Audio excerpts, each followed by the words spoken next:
So as I drove home from the masjid that night, I was haunted by the image of Muhammad's face. Because I just had the good news a couple of months earlier that my wife was pregnant with our first child, who would turn out to be a daughter. And I was wondering, as I was driving back to the masjid that night, well, 16 years from now, will I too be looking at the fellow members of my community with that same vacant,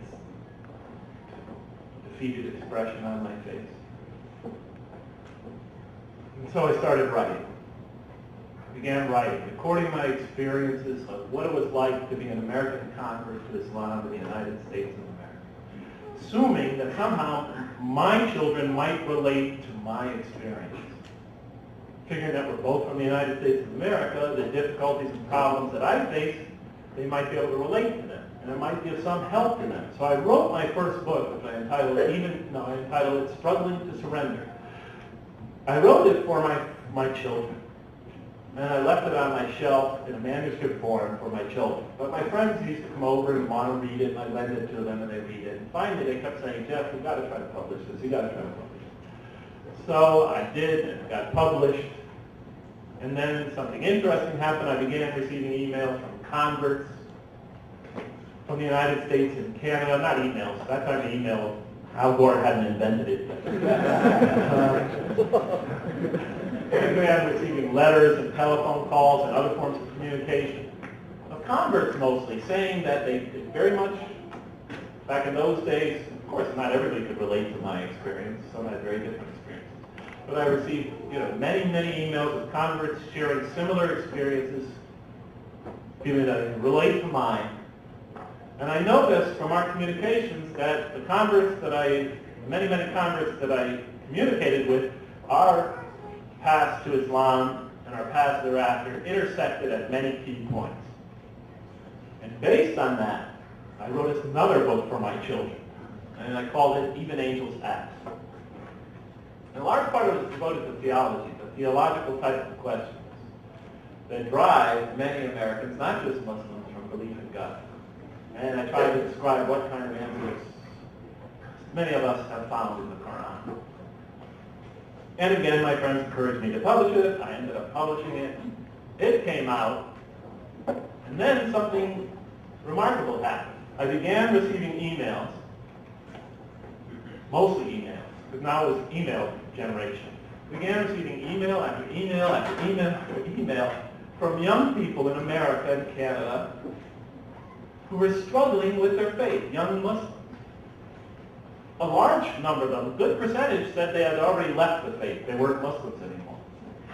Many felt they were on the verge of leaving the faith. Almost all of them felt they were in a crisis, a faith crisis. It was an interesting sample. It's not your average American Muslim person who was emailing me.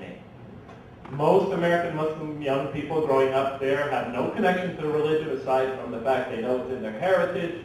Most of them come from families that are disconnected from the mosque, so they don't really feel the need to become connected to it. Most of them, the whole idea of religion is on the shelf. This is a much more intense crowd. These were people, many of them, that grew up in religious families and that were struggling with their religion. These were people that had become atheists, but still were tormented to the extent that they needed to double-check things. It was an interesting group.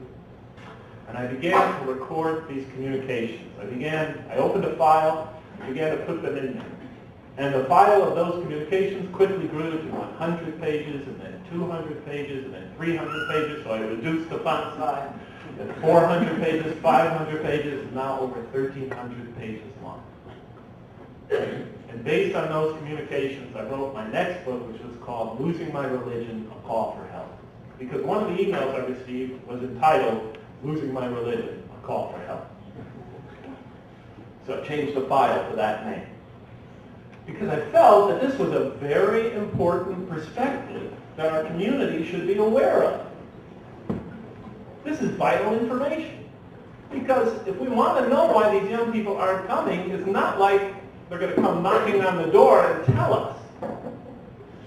It's a very hard group. Most of them will never share their experiences with their parents. time and time again, I would get these emails, and I stopped doing this. But the first few years, I would invariably email them back and say, why don't you discuss this with your parents? Why don't you discuss this with your local imam? Why don't you discuss this with a religious leader in your community? And they would send me back things like, are you crazy, Dr. Wang? They would totally freak out. I would be disinherited. My father would kill me. My parents would say I shamed the entire family and every generation of it because I went and talked to the imam about these questions. So I realized that we have a major crisis on hand. We have young people in crisis, in a faith crisis, who had nowhere to go to. I mean, the very fact that they were seeking out some obscure author in the very middle of the United States of America, in a small Muslim community, in an isolated area, tells you just how desperate their situation was. So, I think it's an important perspective, because if these people, who have enough concern to actually seek out somebody to help them with their problems, have these problems, you could be sure that the much greater numbers of second-generation Muslims who have nothing to do with religion, have no concern with it, if they were to encounter the community, if they were to try to participate in the community, they would have very similar problems. So I wrote that book.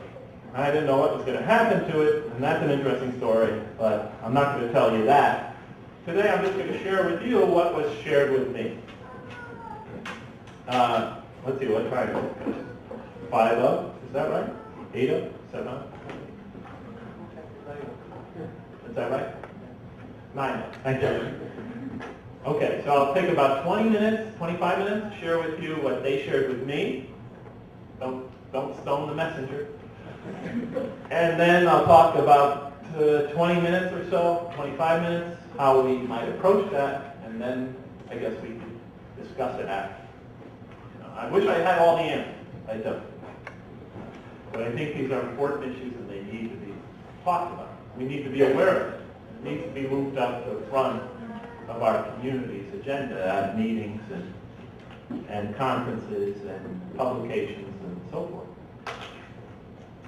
Well, where have all these children gone? What kind of problems did they present to me?